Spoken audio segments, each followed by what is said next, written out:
Okay, so the title of the talk, I'll do it in English, everybody. I'm sorry, I don't speak Russian that well. It's how to plan mobile game production with advanced device research. So the focus is on device research. And I'll start just a little bit with who we are. It's important in the context of the presentation. I'm not boasting. We're a large company. We have over 1,200 employees across 8 studios around the world. And the studios are mostly independent. I'm at the headquarters in Israel. We let them do their own thing. They produce excellent games. But at some point we realized that somebody needs to communicate some things throughout the studios between them and the platforms. And we're a mobile-first company today, so mostly the platforms are Android and iOS. And that's why I joined Plarium in the first place. That was almost 3 years ago. I serve as some kind of an interface, but I also try to drive innovation in the company through adoption of new technologies. So you can think of me as like an internal evangelist of new technology. If you're like third-party tool, or if you're one of the platforms and you want us to implement something, my job is to find the right studio and the right game in the right time to implement that technology into it. But the second part of my job is basically doing research. It's technology research, research and development. It's R&D. I let the developers deal with the D. I do the R. And actually my background is in something else. It's called the EDA industry at a company called Cadence Design Systems. What I used to do there is basically we created tools for hardware manufacturers to create their own chips. So my background is like from very low-level hardware. And that's actually where I fit in. So we have iOS and Android. Most of this talk will be about Android devices for obvious reasons. In Google Play, you have around 15,000 devices. And as a developer or as a publisher, usually your first question when making a new game is which of these devices should I target to reach maximum population, but with the least amount of effort, right? Which devices should I test or QA my game on? And that was actually my first research project at Plarium, and it's a continuous struggle for us and I guess for every developer because devices shift all the time. So here is about how we used to do it at Plarium. Essentially, it's all about using the right tools, right? You have an ocean of Android devices. Technically, this is not an ocean, this is the Mediterranean. It's an amazing sea, but you get my point. If you don't have the right chip, you won't be able to sail. And then we have iOS. Life is usually easier on iOS because for the most part, you have less devices, smaller device fragmentation.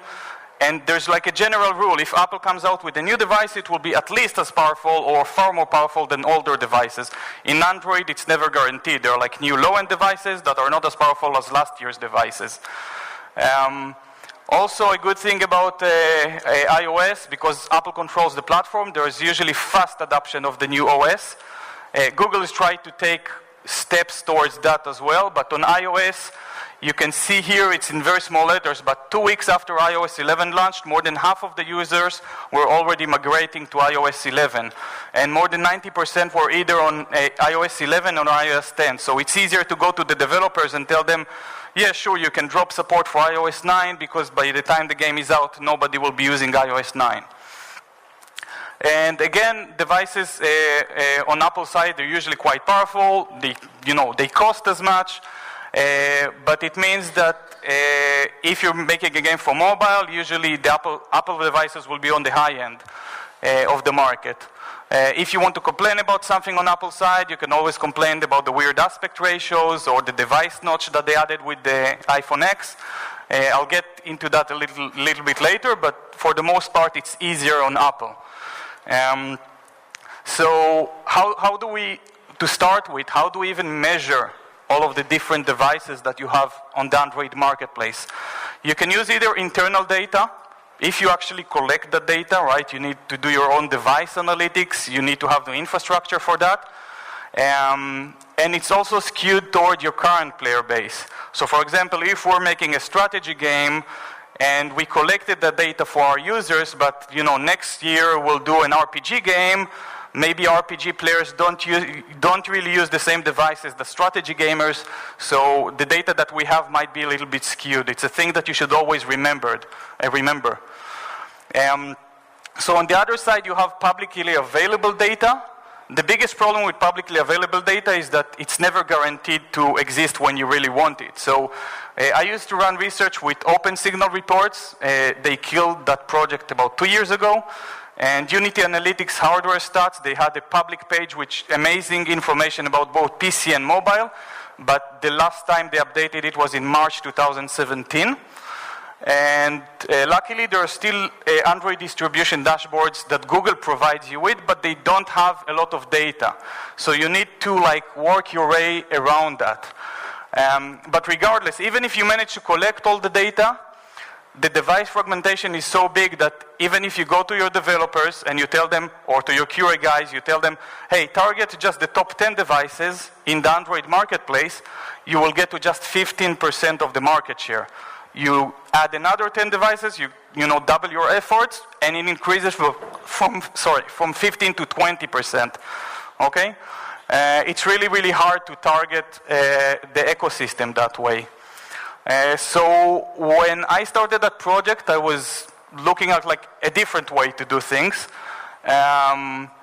which is basically what you can see here. We have around 15 different devices right there. And they're ranging from Samsung to LG devices, HTC, Motorola, ZTE, and some others. But all of these devices, they basically have some common traits. They have the same resolution, they have 4 gigabytes of RAM, and they all have the same Qualcomm Snapdragon chipset. So basically, they all have the same GPU and the same CPU. Samsung is a bit special because some of their Galaxy devices are running on Snapdragon, the other are running on their own system, but for the most part, most of the others are exactly the same. And also, or at least when they were released, they were also all running the same OS version. So essentially, you have 15 different devices, but when you want to benchmark your game on them, you can just choose one of them because they have the exact same specs. And this is what we call the system on a chip approach, or SoC approach. A system on a chip is basically what all mobile manufacturers do right now. You have your CPU, your GPU, your network DSP, and some other stuff all implemented on one single chip. Okay? These chips are all, 90% of them are based on ARM architecture. And just a handful of device manufacturers are making all of these chips. So you have 15,000 devices by tens or dozens of companies, but the actual hardware inside them, it's coming from a very small set of developers. Now, you'll run into problems even if with that, because similar devices might be attached to different RAM sizes, OS versions, or screen sizes. That's also true for iOS, not just for Android. But at the same time, it's still much easier than looking at 15,000 devices. So just to give you an example, the biggest problem for game developers is the graphical chip, the GPU. So earlier we said that if you target the top 10 devices, you will get to just 15% of the market. But what you can do instead is look at the top 10 GPU models. You can either look at it in your own internal data or use publicly available data. And back then, this is from 2 years ago, but the number, they change over time, but the percentage remains the same. So 10 GPU models right now on Android, they represent 80% of the market. So instead of telling your developers, hey, test, or your QA guys, test on these 10 devices because they're the most popular devices, you go and tell them, no, you test on these 10 GPUs, right? Make sure you find one device in each GPU bracket, and you cover 80% of your market with just 10 devices. Okay? It's much, much easier and much, much faster for the QA team. So that's for QA, but then you have the other problem, which is which device should I target at the very low level, right? So these devices, these GPUs, some of them are strong, some other GPUs are weak, and what you should always aim for is the lowest common denominator. Okay, so you want the weakest GPUs out of these 10 GPUs to run the game at the, at least the lowest resolution and the lowest level, because that represents still 80% of your market. There are some websites for that. One of them is 3D Mark, the other is GFX Bench. Basically, you can look at these GPUs, just, fill in the details, type it there, and then you will get like a benchmark score, which says relatively how powerful the GPU is. So all you have to do is look at the 10 current devices in the market right now. You go to these websites, you punch in the numbers, and you realize, hey, that's the weakest device. I should tell my developers to plan that the game will run on this device. And with that, we can guarantee that at least 80% of the Android market will be able to run the game. And because iOS devices tend to be more powerful, then you'll also be able to run them on most iOS devices, definitely. So that was GPU segmentation, where we're now getting into a slightly different problem, which is operating system market segmentation. Again, I said that it's not a problem on iOS. On Android, it's a bit tougher, but at least you get official numbers here. You can go to Google's website. They have developer dashboards that tell you exactly how many devices are running on each OS version. Now again, you need to run a sanity check with your own numbers if you collect your own numbers, because these devices represent all the Android marketplace, including some Chinese TV chipset based on Android that you might not be targeting. They might include 1 billion devices in India that you might not even be publishing on, and these devices are usually a bit weaker than your average devices. So you need to run these numbers through your own things you collect. So this is about the game releasing now, but you want to ask yourself, what about the game that's released next year or the year after that? How can you predict that? And to quote that, I'd like to quote a nice fellow named Kane. He says, "He who controls the past commands the future." And basically what you can do, you can look into the past. For some reason, Android, Unity, other public dashboards, they don't offer you historical data, but you can work around it by going to cached web copies. Anybody familiar with the internet Wayback machine or archives? No? Okay, so generally every page on the internet or popular pages on the internet, they usually have earlier copies of them available on these websites. One of them, the most popular one, is called the internet Wayback machine, and you can collect data from 2017, 2016, and even earlier than that. And all you need to do afterwards is just, plot these numbers. So instead of having just this small subset of information from September 2017, you can collect all the historical information, and then it's just a matter of, using some Excel manipulation skills to find exactly where the OS is going. So right now, you're able to say, based on these numbers, where the market will be about in October 2018 or even past that time. So it makes it really, really easy to predict the future based on past historical data this way. And you're just not just, making up numbers then, on your own. You have your data to support that. The last feature, major feature I want to talk about, and if you're Android developers and you're not familiar with that, you better get familiar with that feature. It's called the device catalog. It's part of the Google Play console. And basically what it does, it gives you the information on all the devices that Google targets, right? So again, if you're targeting Chinese markets and different stores, you won't have that information, but on Google Play, all the devices are cataloged there. And what it lets you do, it lets you exclude your game from devices you don't want to support. Now, why wouldn't I want to support a device? For example, if I discovered a bug, my developer comes to me and tells me, hey, there is a bug in Nexus 9 devices, and these, people downloading the game on Nexus 9, they're seeing that the game crashes. They give us like really bad reviews. So the first thing you want to do is fix the bug. But until you do that, maybe you want to exclude the device. But the device catalog is more powerful because remember, I mentioned earlier that, think about the system on a chip approach. Okay, if you have a bug in Nexus 9, it means that you usually have a bug in the hardware that runs Nexus 9. In this case, it's a chipset called Tegra K1 created by NVIDIA.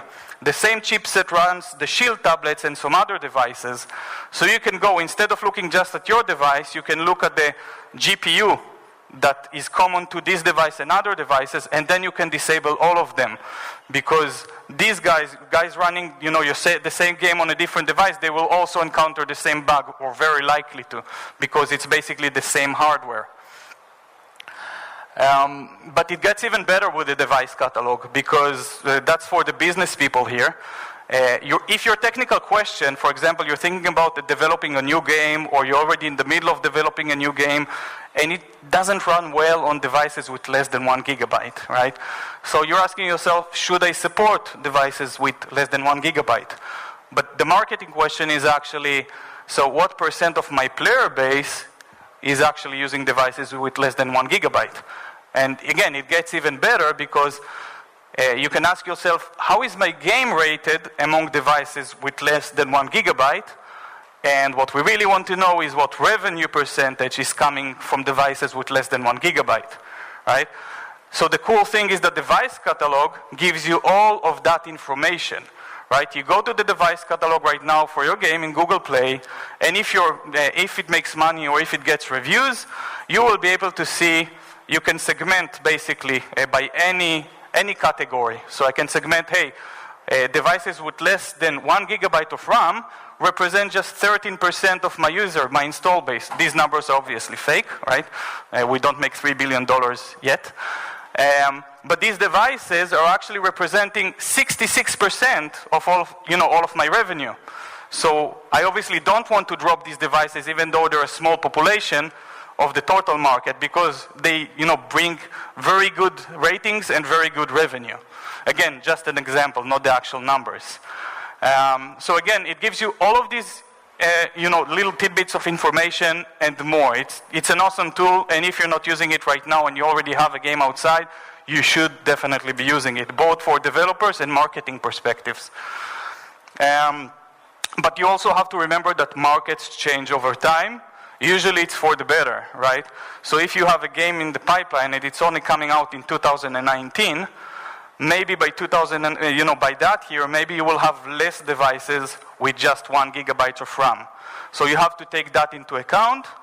And again, this data is self-skewed. It's based on your game that you have right now. If you're making a new game, as I said before, make sure that the new game is either targeting the exact same audience or account for the fact that there might be differences between the audiences. Lastly, that's still a painful part, screen size fragmentation, because again, another thing we always try to look is which screen resolutions should we target, which screen aspect ratios. There is some publicly available information, but I personally found issues with the sources. I found some sources reporting on screen sizes that don't actually represent the actual size of the device. So in Unity, for example, there are Samsung S8 devices reporting a resolution which is like from Samsung Galaxy S2 or something like that, like really low resolution, and it just doesn't make sense. And other sources also had, issues. Android dashboards give you information, but they don't give you resolution. They give you just DPI or something like that, and it's really hard to convert that to an actual resolution. So if you have your own data, you collect it internally, that would be the best, my best suggestion. Also make sure to collect aspect ratio statistics, because we're getting more devices with extremely wide resolutions or higher resolutions, and then we start getting display cutouts. The iPhone X has this, notch on the side. Users might like it, but for developers sometimes it's a nightmare, because even if you consider the fact that your game is running at this resolution, you need to make sure that no UI buttons are placed on this side of the screen.